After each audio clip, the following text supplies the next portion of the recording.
TRS party, Congress party ఇద్దరు తెలంగాణ రాష్ట్రాన్ని పూర్తిగా అవినీతి కంపుతో ముంచేస్తున్నారు. దీని నుంచి ప్రజలను కాపాడాల్సిన బాధ్యత భారతీయ జనతా పార్టీ.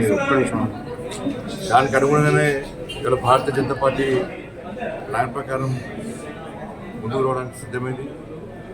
కిషన్ రెడ్డి గారు జమ్మూ కాశ్మీర్ ఎన్నికల్లో ప్రచారంలో ఉన్నారు. వారు వచ్చిన వెంటనే పార్టీ రాష్ట్ర స్థాయిలో ఏ విధంగా మేము కార్యాచరణ రూపొందించాలి, ఏ విధంగా ప్రజలకు వెళ్ళాలని చెప్పి ఆలోచనతో పక్కా ప్లాన్తో ఉంటున్నాం. ఇక్కడ మీ అందరూ తెలిసేవాళ్ళు మూసి ప్రక్షాళన పేరుతో 1,50,000 కోట్లు ఖర్చు పెడతా అంటున్నారు.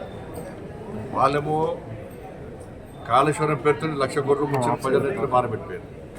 వీళ్ళు మూసి ప్రక్షాళన పేరుతో 1,50,000 కోట్లు జీతాలు ఇచ్చే పరిస్థితి లేదు, 6 గ్యారెంటీలు అమలు చేసే పరిస్థితి లేదు, ప్రజలకు ఇచ్చిన హామీలు నెరవేర్చే పరిస్థితి లేదు. కానీ మూసి ప్రక్షాళనకు ఎక్కడ చేస్తే పైసలు. ఇప్పుడు వాళ్ళు 5,00,000 కోట్లు 6,00,000 కోట్లు అప్పు చేసిపోతే వీళ్ళు చిప్ప చేతికిచ్చి అడుక్కునే పరిస్థితి కాంగ్రెస్ పార్టీ తీసుకొచ్చే ప్రయత్నం చేస్తున్నారు. కానీ ఒక ప్లాన్ లేదు, కేవలం మభ్యపెట్టే మాటలు. పూర్తిగా కాంగ్రెస్ పార్టీ అవినీతిలో కూరుకుపోయింది. కాంగ్రెస్ పార్టీ మొత్తం అవినీతిలో కూరుకుపోయింది. అవినీతి కంపుతో కాంగ్రెస్ పార్టీ వల్ల ప్రజలు ఇబ్బంది పెట్టే ప్రయత్నం చేస్తున్నారు తెలంగాణ రాష్ట్ర ప్రజలు. కానీ 6 గ్యారెంటీల నుంచి ప్రజల దృష్టి మళ్లించాలి, వాళ్ళు పాల్పడుతున్న అవినీతి నుంచి ప్రజల దృష్టి మళ్లించాలి అన్న పేరుతో హైడ్రాను ఇంకా తీసుకొచ్చే ప్రయత్నం చేస్తున్నారు. ఇప్పుడు హైదరాబాద్ దగ్గర హైడ్రా విషయంలో ప్రజలు కూడా పూర్తి వ్యతిరేకతస్తున్నది. ఇలా కాంగ్రెస్ పార్టీ ప్రభుత్వం హైడ్రా విషయంలో ఇలా కురుతో తలగొక్కున్నట్టు పరిస్థితి. ఏడుస్తున్నారు జనం.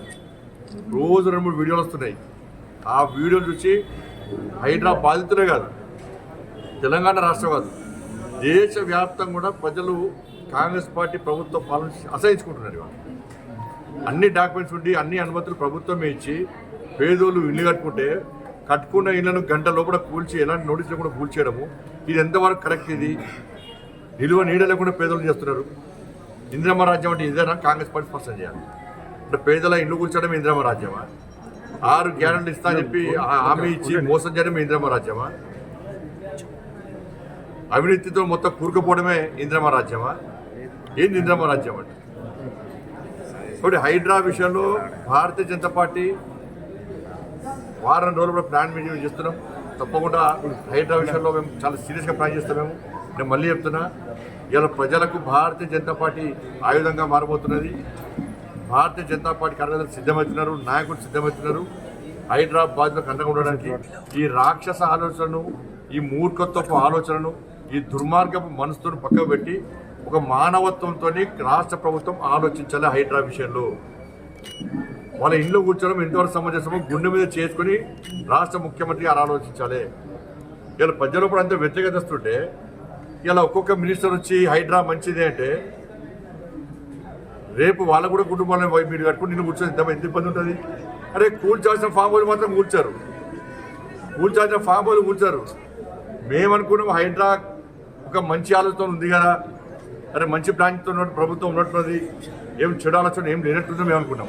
కానీ ఇంత పేదోళ్ళు ఉసురు పోసుకుంటారు, పేదోళ్ళు పుట్ట కొడతారు, పేదలకు నిల్వ నీడ లేకుండా చేస్తారని చెప్పి మేము ఎప్పుడు ఆలోచించాం. వాళ్ళంతా ఢిల్లీ నుంచి డైరెక్షన్. ఇలా రేపు మాకు ఏం చేస్తారు?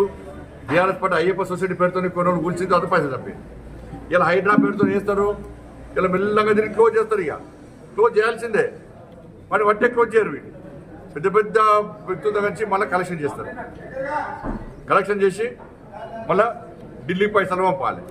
ఢిల్లీ పైసలు పంపాలంటే హైడ్రా అయినా వీళ్ళకి పెద్ద ఆయుధం, ఢిల్లీ పైసలు పంపడానికి.